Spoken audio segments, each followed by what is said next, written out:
Bonjour à tous et bienvenue chez Arcanime. Donc je me présente, je m'appelle Thomas et aujourd'hui je vais vous présenter dans cette courte vidéo une alternative à Photoshop.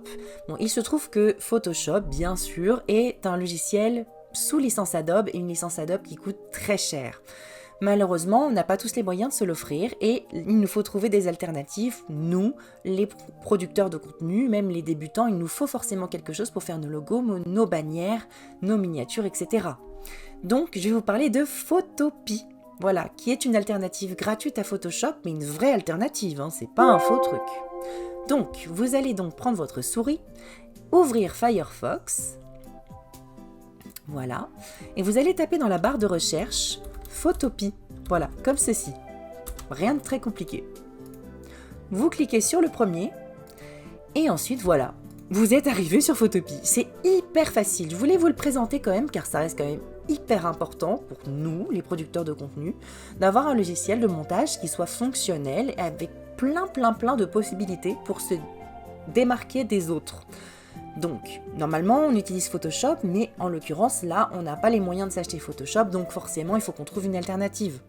Et je ne sais pas si vous voyez en dessous, mais on peut voir les logiciels, la prise en charge que Photopea peut avoir. En l'occurrence, on peut faire de l'éditage photo en RAW, comme sur Photoshop. On peut éditer des PDF, mais surtout le plus important, si par exemple vous n'avez plus de licence Photoshop, mais que vous devez continuer à faire de l'édition Photoshop, vous pouvez ajouter des .psd, donc fichier d'exécution de Photoshop, des .ai, fichier d'exécution d'Illustrator et des .xd, fichier d'exécution d'un logiciel Adobe, mais je ne sais plus exactement ce que c'est. Hein. Je vais être franc avec vous, je l'ai déjà utilisé, mais ça remonte. Donc on va faire un test, je vais vous montrer la différence entre l'interface de Photopea et l'interface de Photoshop en important le fichier PSD qui me sert à faire la miniature. Donc voilà, hop, je vais vous montrer. Donc, je vais dans mon fichier miniature Photopea et vous voyez, ça charge entièrement mon fichier, donc avec tous les calques, mes miniatures avec mon logo en bas, mes rectangles arrondis avec les ombres, etc. Le petit ordinateur et surtout la police d'écriture avec tous les petits symboles que j'ai rajoutés. C'est super intéressant et regardez, si je mets à côté de Photoshop, juste ici, ben vous pouvez voir qu'en fait, il n'y a pas tant de différence que ça en fait. Vraiment pas.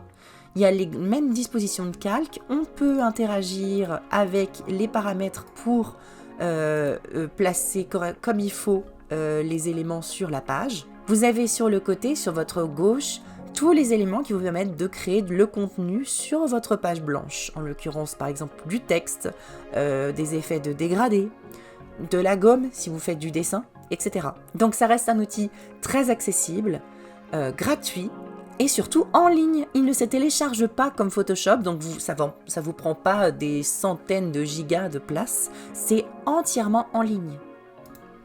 Donc voilà, il me semblait intéressant d'en parler, surtout sur cette chaîne, étant donné que le thème de la chaîne, c'est du design, des tutoriels, de l'information, et beaucoup de design sur les overlays, miniatures, qu'on fera ensemble plus tard. Voilà, je l'annonce, je vais essayer de m'investir pour vous faire du contenu. Alors, ce ne sera pas forcément du gros contenu comme sur d'autres comptes, je vais essayer d'en faire, mais je vous garantis rien. Mais des petits contenus comme ça, où je vous présente des logiciels, où je vous montre des tutoriels sur comment faire certaines choses, et peut-être du design ensemble. Je vous proposerai peut-être des overlays que j'aurais conçus moi-même à télécharger si ça vous intéresse. En tout cas, merci beaucoup d'avoir suivi cette toute petite vidéo, pas forcément très originale, mais ça me fait super plaisir de vous en faire quand même. En tout cas, merci beaucoup de me suivre. J'ai lu tous vos commentaires, je vous ai tous répondu et ça me fait trop plaisir. Donc, je vous fais plein de gros bisous. Merci beaucoup d'être passé par ici. Laissez un petit like si ça vous intéresse, des petits commentaires si vous avez des questions, des idées de vidéos que je peux vous proposer, ou tout simplement me remercier ou me faire un retour sur si ça vous a été utile. Et puis, on se retrouve dans une prochaine vidéo. Merci beaucoup, plein de gros bisous à vous et bye bye.